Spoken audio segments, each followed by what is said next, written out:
Hello dear fans and subscribers, this is your host Ram, of the host of the daily cricket show Cricket Happenings with you, and today we are looking at the match which was played, which was definitely inconsequential because as you know Sri Lanka and the West Indies both have been pushed out of the tournament as far as contention for semis is concerned.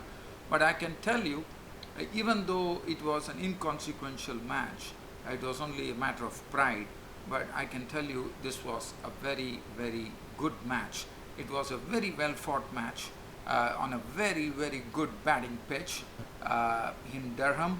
And we saw, actually, first it was Sri Lanka who batted first, West Indies were the ones who actually won the toss, and they decided to insert the Sri Lankans into bat. And Sri Lanka reached a total of 338 for 6.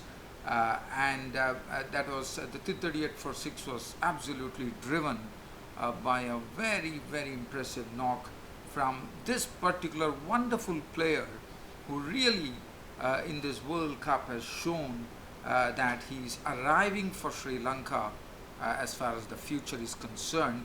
His name is young 21 years old Avishka Fernando. And Avishka Fernando today made, and this was his first ever century in one day internationals, and what a start for him. Got it in the World Cup, 104 of 103 deliveries, 9 fours and 2 sixes. A tremendous knock from Avishka Fernando, and I have to say this Avishka Fernando looks to be a real player for the future. Sri Lanka needs to really nurture him, and what I like about Avishka Fernando is he's a very aggressive player, and today I thought he paced his innings very well. We have seen that every time Avishka Fernando has come out to bat for Sri Lanka, he has definitely done a contribution, whether it is a brief contribution, and today he converted everything and went for the gold, I would say, and he made a century. And also one more thing that the bowlers will be wary of this particular player, Avishka Fernando, is that he's very quick to pick up the length, and basically any short balls from the bowlers gets absolutely murdered. So he's such a wonderful player to watch as well. He has a nice upright stance. I thought he has a nice batting stance if you look at it, and basically he's medium height, but I can say that definitely a wonderful player is slowly arriving for Sri Lanka in the form of Avishka Fernando. So well done, Avishka Fernando. He was the man who made 104 runs, so he did a good job. And I have also, when the West Indians were actually chasing this particular total of 338 for 6, definitely the West Indians were in the not the dumps, but definitely they were very far away from the target, with the score reading 199 for 6 in the 35th over. So basically, they only had another 15 overs to go, and in these 15 overs, from the 34.3 overs, when Carlos Brathwaite failed with the score reading 199 for 6, what we saw, excellent exhibition of batting. Nicholas Puran was already well entrenched at the crease. He went on to make his first century of the World Cup, and that was a proud moment for him. He made 118 of 103 balls, 11 fours and 4 sixes. Fabian Allen and he combined into an 83 runs entertaining partnership, which got runs at a clip of 8 runs per over, and they did a wonderful job to take the score to 282. But that was the time that suddenly these two players were very essential for the West Indies to actually stay till the end, if at all the victory bells had to ring for West Indies. But unfortunately, because they didn't have they had a long tail in the form of Sheldon Cottrell definitely can bat, we know that, O'Shane Thomas and Shannon Gabriel. So that really said it all. These two players were very essential, but unfortunately, West Indies lost both the wickets. Fabian Allen actually sacrificed his wicket with Nicholas Puran doing some ball watching there, and Fabian Allen into the non-striker's end, and Fabian Allen was really livid, but he did a good job by sacrificing his wicket for his partner Nicholas Puran, It was 99 not out. But after that, definitely the onus fell on Nicholas Puran. Nicholas Puran definitely was showing that with good effect, but with his individual score on 118, he fell a victim. Now this was something which nobody would have expected. Dimut Karunaratne springing a real surprise by tossing the ball up to the bowler who has not bowled a single ball in this World Cup. That really raises a question as to whether Angelo Matthews should have been given a ball in the previous matches that Sri Lanka played.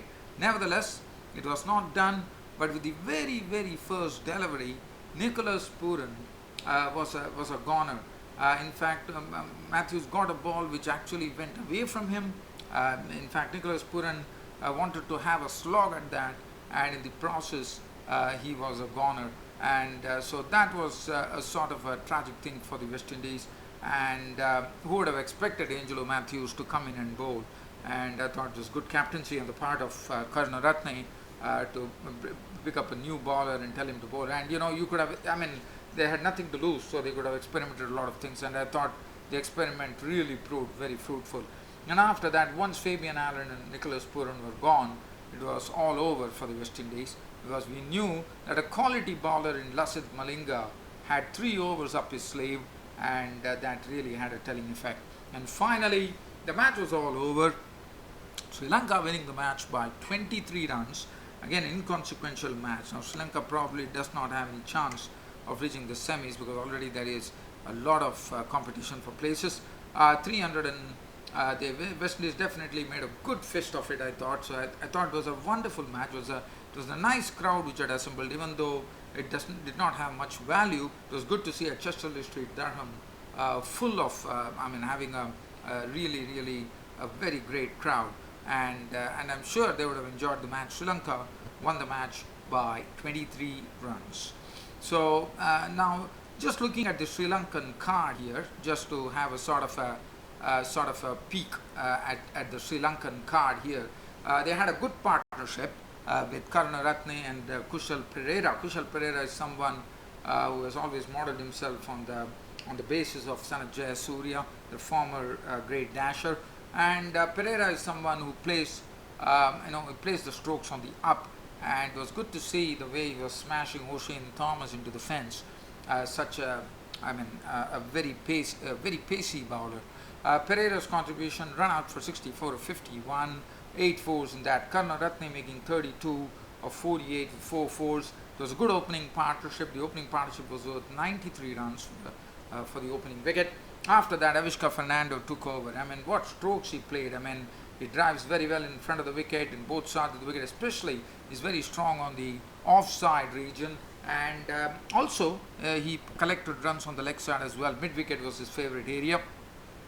Especially, as I said, a bowling shot to this bloke, Avishka Fernando, is a cardinal sin, because he every time, I would say 99 times out of 100, he would be dispatching this to the boundary or over the boundary. And that's what precisely happened. Kushal Mendes contributed a neat-looking 39 of 41, 4 fours in that. Angelo Matthews made 26 of 20, 2 fours, 1 6. Tirumani played a very good hand. In the end, in the death overs, it was Tirumani who was in charge after Avishka Fernando's wicket was taken by Sheldon Cottrell. Tirumani really played a good cameo knock there. He was unbeaten on 45-33, which had 4 boundaries. Udana 3, Dhananjay De Silva was not on 6. 338 for 6 was what Sri Lankans had on the board. And it was a good score, definitely a batting pitch, so definitely, it was a good score. Cottrell 10 overs 1 for 69, O'Shane Thomas 10 overs 1 for 58, Shannon Gabriel 5 overs was very costly. He was all over the place. None for 46 for Gabriel, which was very sad to see. Jason Holder 10 overs 2 for 59, Brathwaite 7 overs 9 for 53, Fabian Allen 8 overs 1 for 44. So every bowler received some tap here on a perfect batting pitch. Now West Indies were targeting 339 runs to win from 50 overs. The start was not good. Malinga getting into the act pretty quickly as he dispatched both Sunil Ambris for 5. He was caught behind trying to pull a delivery. Shai Hope was a big wicket for Malinga. And Shai Hope, as you know, is such a good player, one of the best players in the West Indies unit right now. And normally, I mean, Hope was totally deceived, and Malinga, we know this has this sort of sleight of hand, and he bowled a slower delivery, and in fact, Shai Hope went onto the back foot, but before he could realize, he had actually inserted the ball onto his stumps. So that was the end of Shai Hope as well. Gale took his time to settle, and probably was just sussing up the pitch and waiting for the at the time he actually started his stroke making. He became a victim of the bowling of Kasun Rajitha for 35, or 48 deliveries, 1 4 and 2 6s. Hetmir did his part, but he was unfortunately run out by De Silva. A very good throw by Dhananjay De Silva, one thought. He was run out for 29. He tickled it to the short third man, and he was not seeing whether his partner was, and he was halfway down the wicket. And it was a direct hit from Dhananjay De Silva, which saw Hetmir being run out for 29, 38 deliveries, 2 boundaries. And then Jason Holder made 26 as a runner ball stuff with 4 boundaries before the leggy Vandersay picked up his wicket. Brathwaite was again run out by Udana. Now this is what you don't need, but Brathwaite was run out. Puran drove it down the ground. Udana got a finger to it, and Brathwaite was well out of his ground. So it's a very unlucky dismissal, but Brathwaite was gone.